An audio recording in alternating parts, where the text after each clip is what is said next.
আমরা ইতিহাসের বইতে বারবার একটা নাম শুনি, সেই নামটা হলো হিটলার। ইতিহাসের অন্যতম আলোচিত ও ভয়ঙ্কর এক ব্যক্তি হলো অ্যাডলফ হিটলার।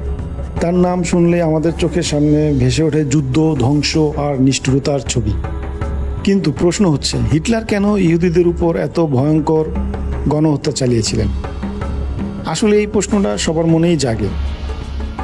শুধু ক্ষমতা বা রাজনীতি নয়, এর পেছনে ছিল হিটলারের বিকৃত চিন্তাধারা, তার বর্ণবাদী মতবাদ আর ইহুদিদের প্রতি গভীর ঘৃণা। আজকে আমরা জানব সেই ভয়ঙ্কর ইতিহাস, হোলোকাস্টের গল্প। মানব ইতিহাসের অন্যতম অন্ধকার অধ্যায় হলো হোলোকাস্ট। দ্বিতীয় বিশ্বযুদ্ধের সময় নাৎসি শাসনের অধীনে ইহুদিদের উপর চালানো হয়েছিল নির্মম হত্যাযজ্ঞ। সেই ভয়ঙ্কর ঘটনাগুলোর সত্যিটাই আমরা আজকে জানব সহজ ভাষায়।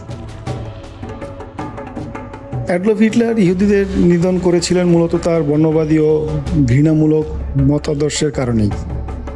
হিটলার বিশ্বাস করত যে জার্মানরা বা আর্য জাতিরা হচ্ছে বিশ্বের শ্রেষ্ঠ জাতি, আর ইহুদিরা নিকৃষ্ট ও শত্রু জাতি।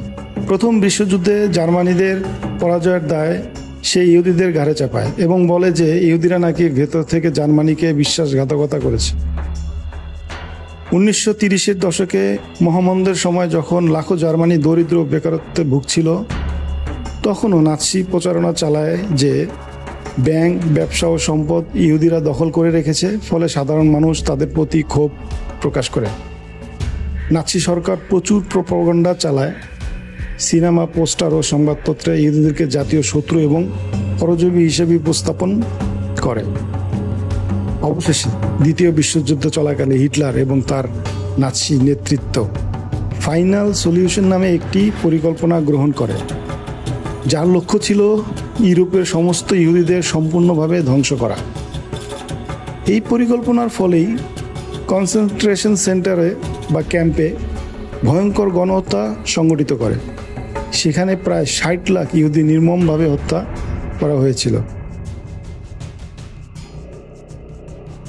মানব ইতিহাসের এই অধ্যায়টি প্রমাণ করে যে অন্ধ ঘৃণা আর জাতিগত বিদ্বেষ কত বড় ভয়াবহতা ডেকে আনতে পারে।